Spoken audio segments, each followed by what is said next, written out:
कौन सी ऐसी पत्नी है जो कि अपने पति को मरवा देती है। एक जादूगरनी की कहानी। दोस्तों ये कहानी हमें यही संदेश देकर जाएगा कि आखिरकार पत्नी कौन सी गलत लत में आ जाती है जिससे कि वो अपने पति को भी मरवा देती है, उसे कोई गम नहीं होता है। आखिर वो ऐसा कौन सा काम है जिसे कि उसे लत लग जाता है और उसमें किसी की जान नहीं देखती है। दोस्तों ये कहानी काफ़ी मार्मिक और ज्ञानवर्धक हो सकता है, इसलिए दोस्तों कहानी को पूरा अंत तक सुने और आप लोग चैनल को ज़रूर सब्सक्राइब कर ले। एक छोटा सा गांव था। उस गांव में एक रमेश नाम का व्यक्ति रहा करता था। वो अपने भाइयों में सबसे छोटा था। उसके जो भी सारे भाई थे वो कहे तो बाहर कमाने के लिए चले गए थे।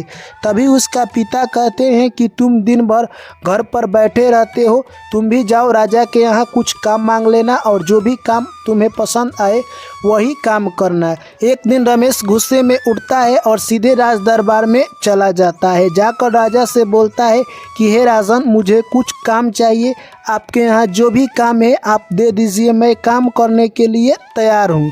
तभी राजन कहते हैं कि मैं तुम्हारा परीक्षा लेना चाहता हूँ, अगर तुम परीक्षा में पास हो जाते हो तो मैं तुम्हें काम दे दूँगा।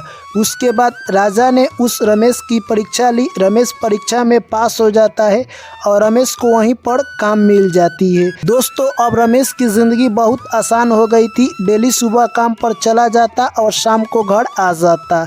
ऐसे ही दोस्तों उसके जीवन के गुजारे हो रहे थे। परंतु एक दिन की बात है, राजा के दरबार में एक ऐसी काम आ गई थी जिसे कोई नहीं कर सकता है। इस तरह से वो रमेश ने उस काम को बहुत आसानी तरीक़ा से कर दिया। इसके बाद राजा कहे तो रमेश पर काफ़ी खुश हो गए और अपना यानी कहे तो अच्छा और ख़ास आदमी मानने लगे। इसी तरह से कहे तो रमेश ने एक से बढ़कर एक काम किया जिससे कि राजा उस रमेश व्यक्ति को अपना मंत्री बना दिए और उसे सबसे प्रिय व्यक्ति मानने लगे। अब रमेश कहे तो अपने राजा का दिल जीत चुका था और राजा का सबसे विश्वासी पात्र बन चुका था। अब वो एक राज्य के राजकुमारी से शादी कर लेता है और उस राजकुमारी का नाम था सुकन्या। वो एक जादूगरनी थी। अब वो मंत्री कहे तो सुकन्या से शादी हो जाता है और अपना जीवन व्यतीत करने लगती है। दोस्तों वो सुकन्या एक दिन राज दरबार में जैसे ही आती है, रानी के बारे में उसे सब कुछ पता चल जाता है कि आखिर रानी राजा को धोखा क्यों देती है। तभी वो जाकर ये सब बात रमेश यानी मंत्री से कह देती है कि आपके जो राजा की बीवी है आपके राजा को वो धोखा दे रही है। यह सब बात सुनकर रमेश चौंक जाता है और सीधे यह सब बात जाकर राजा को कह देता है। जैसे ही राजा इन सारे बातों को सुनते हैं, पहले तो वो रमेश पर विश्वास नहीं करते हैं और कहते हैं कि ये तो विश्वासी पात्र है, इसके बातों पर विश्वास करना जरूरी होगा। तभी राजा कहते हैं कि मैं तुम्हारा परीक्षा लूँगा।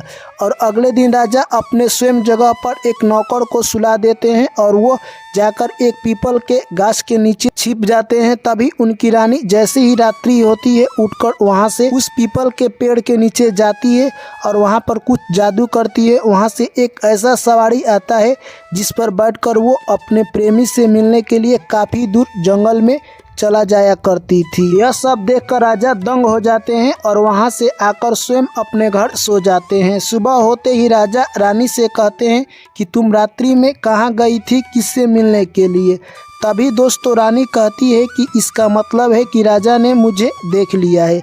तभी रानी कहती है कि जब आप मुझे देख लिए हैं तो फिर पूछ क्यों रहे हैं। तभी दोस्तों उसके बाद राजा कहता है कि अगले दिन से तुम्हें कहीं नहीं जाना है और राजा गुस्से हो जाते हैं और रानी को एक तबड़ा घींच देते हैं। इस तरह से रानी काफ़ी देर तक रोने लगती है और रानी सोचती है कि अब मुझे राजा यानी यहाँ से मिलने के लिए नहीं जाने देगा, मुझे कुछ नया उपाय करना होगा। दोस्तों रानी क्या करती है, अगले दिन राजा को यानी एक तोता बना देती है और पिंजरे में बंद कर उसी रूम में रख देती है और वहाँ से मिलने के लिए चली जाती है। ऐसे ही अब उसका कारनामा चलता रहा। दोस्तों उसका जो मंत्री था रमेश, वो चौकन्ने हो जाता है कि आखिर राजा कहाँ चले गए। इस तरह से राज्य में पूरा हाहाकार मच जाता है और जो मंत्री था वो राजपाट चला रहा था, परंतु उसे राजपाट इतनी आसानी से नहीं चल रही थी। जो उस राज दरबार के और राज्य की जनता थी वो हाहाकार मचा देती है कि बगैर राजा का राज कैसे चलेगा। जिस तरह से दोस्तों यानी बिना सेनापति के सेना संभालना आसान नहीं होता है, ठीक उसी प्रकार राज्य में अगर राजा ना हो तो उस राज्य को चलाना काफ़ी कठिन होगा। दोस्तों उसके बाद रानी ने निर्णय लिया कि मेरा एक भतीजा है, उसे ही राजा बना दिया जाए, जो कि सुलभ और सुविचार का लड़का है। अगले दिन उसे राजा बना दिया जाता है, परंतु वो क्रूर टाइप का आदमी था। राज्य में इस तरह के दंगे होने लगे, जो भी लोग दंगा का सवाल लेकर रानी के पास आते, रानी उस सवालों को नहीं सुनती, नज़रअंदाज कर देती। इस तरह से राज्य में पिछले 2 महीने में इतने दंगे फैल गए कि अब लोगों को दंगा सहने की आदत हो गई और लोग अपने कामों में व्यस्त हो जाते हैं। इस तरह से उन सभी का जीवन व्यतीत होने लगा। एक दिन की बात है जब यह बात रमेश को पता चलती है कि अब तो उनके राज दरबार में कोई सुनने वाला भी नहीं है, क्योंकि रानी जिस राजा को बनाई है वो राजा किसी का बात नहीं सुनता है। तभी अचानक युद्ध हो जाती है और उस युद्ध में रमेश ने राजा को मात दी और राजा को पकड़कर यानी नए वाले राजा के पास पेश किया। तभी रानी काफ़ी खुश होती है रमेश पर और कहती है कि ये हमारे राज्य के मंत्री बने रहेंगे। दोस्तों जैसे ही रमेश रानी के कक्ष में प्रवेश करता है तो देखता है कि एक पिंजरे में तोता है। आखिर वो तोता मेरे तरफ इतनी अच्छी तरह से क्यों देख रहा है? यह सब देखकर रमेश को कुछ शक होने लगा। तभी वहां पर जाकर कई मंत्रीगण से पूछता है कि रानी ने आखिर इस तोते को क्यों पालन किया है और कहां से लाई है, कोई बता सकता है? तभी कोई मंत्री उसका उत्तर नहीं देते हैं और कहते हैं कि रानी का वो प्रिय तोता है, रानी किसी को नहीं दे सकती है। दोस्तों इस तरह से यानी कहे तो अब उसे और शक बढ़ गई कि इस तोता में कोई ना कोई बात है। ऐसे ही जिंदगी गुजर रही थी। एक दिन रानी ने अपने राज्य में जग कराने का निर्णय लिया। जैसे ही वो जग करा रही थी तभी कुछ आक्रमण कर देते हैं शत्रु। तभी यह सब देखकर रानी हैरान हो जाती है। उस आक्रमण को रमेश जाता है और मिनटों में समाप्त कर देता है। यह सब बहादुरी देखकर रानी कहती है कि रमेश हमारा दिल जीत लिया है, आज से मैं इसे आज मुँह मांगा इनाम देना चाहती हूँ। तभी रमेश कहता है कि मैं जो मांगूंगा वो आपको देना पड़ेगा। रानी कहती है जो मांगना है मांग लो, दिल खोलकर तुम्हें ज़रूर दिया जाएगा। दोस्तों उसके बाद रमेश कहता है कि वो तोता आप मुझे दे दीजिए। यह बात सुनकर रानी को थोड़ा देर के लिए धक्का लगा। फिर रानी सोचती है कि वो तोता मेरे काम का नहीं है और उसे दे देती है। तोता लेकर रमेश घर जाता है और पिंजरे में से तोता को बाहर निकालता है और तोते के गर्दन में एक सिकरी थी। जैसे ही सिकरी को निकालता है वो तोता वहाँ से गायब हो जाता है और कुछ देर के बाद वहाँ पर राजा उपस्थित हो जाते हैं। राजा को देखकर रमेश चौंक जाता है और कहता है कि आपको किसने यानी तोता बनाया था? राजा सारा कहानी बता देते हैं और कहते हैं कि मुझे तुम राज्य में छोड़ दो। तभी रमेश कहता है कि इस वक्त अगर आप जाते हैं फिर तो आपको रानी पुनः तोता बना देगी, इसलिए आप मत जाइए, यहीं पर आइए। उसके बाद रमेश गुप्तचरों के द्वारा पता लगाता है और रानी के यहाँ गुप्त रास्ता से राजा को भेजवा देता है। उसके बाद रमेश अपने पत्नी के पास जाता है और रानी के बारे में पूछता है कि रानी की आखिर मृत्यु कैसे होगी।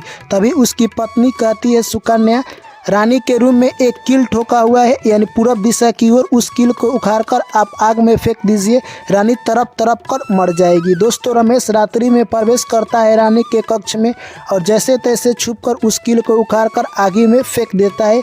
इस तरह से रानी तड़प तड़प कर मर जाती है। दोस्तों राज में पूरा हाहाकार मच जाता है और पुनः राजा आ जाते हैं।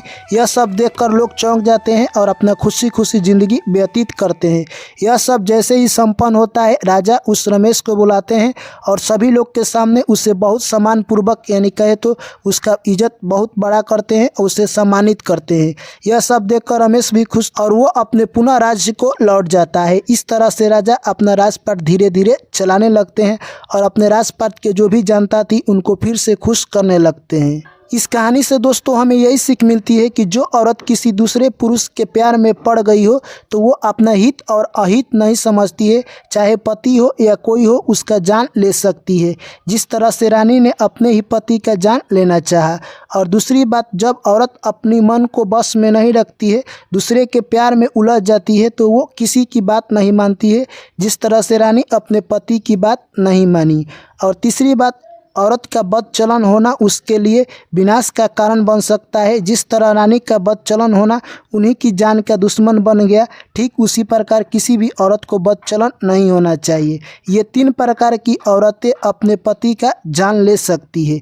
इसलिए ऐसी आदत वाले औरतों से बचकर रहें। चलिए दोस्तों, आप लोगों को कहानी कैसी लगी है कमेंट करके ज़रूर बताएं। वीडियो अच्छी लगी है तो वीडियो को लाइक करें, दोस्तों के साथ शेयर करें और चैनल को ज़रूर सब्सक्राइब करें। आप लोगों से पुनः मुलाकात होगी एक नई कहानी में।